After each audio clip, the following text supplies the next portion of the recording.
নমস্কার, নতুন একটি ভিডিওতে সবাইকে স্বাগত। আজকে আমি তৈরি করে দেখাবো ফেব্রিক বা ছিট দিয়ে তৈরি করা রাখি। এর জন্য লাগবে পিচবোর্ড।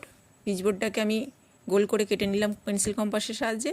তারপর একটা কাপড়ের ওপরে বসিয়ে আঠা দিয়ে আটকে নিলাম। এরপর তার চারদিকটা কাঁচি দিয়ে ছোট ছোট করে কেটে নিলাম এবং অপর দিকে আঠা লাগিয়েও তাকে পিছন দিকে বাড়তি ফেব্রিকগুলোকে সুন্দর করে আটকে নিলাম। লাল রঙের ছিট নিয়েছি, তাই আমি সাদা রঙের ফেব্রিক কালার করব। যে যার পছন্দ মতন এখানে ডিজাইন করে নিতে পারেন। আমি একটা খুব সিম্পল ডিজাইন করে নিচ্ছি। মাঝখানে একটু আঠা লাগিয়ে তার উপরে একটা গোল্ডেন বল লাগিয়ে দিলাম এবং তার চারিদিকে আমি হলুদ রঙের পমপম লেস লাগাবো।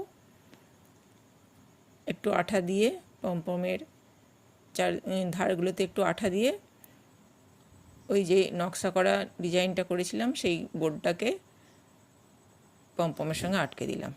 এরপর আমি 1 ফুট দৈর্ঘ্যের একটা ফিতে নিয়েছি। ফিতেটাকে আমি রাখির সাথে আটকে নেব। তার জন্য মাঝ বরাবর একটুখানি করে আঠা লাগিয়ে নিয়েছি এবং তার উপরে গ্লেজি দিকটা, ফিতের যে গ্লেজি দিকটা সেটা আটকে দেবো এবং কিছুক্ষণ একটা ভারী জিনিস চাপিয়ে রেখে দেবো যাতে আঠাটা সাথে ফিতেটা আটকে যায়। দেখুন তো কীরকম লাগছে এই রাখিটাকে।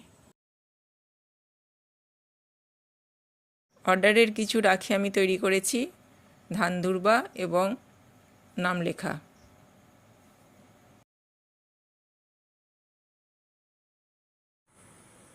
ভিডিওটা দেখার জন্য সবাইকে ধন্যবাদ।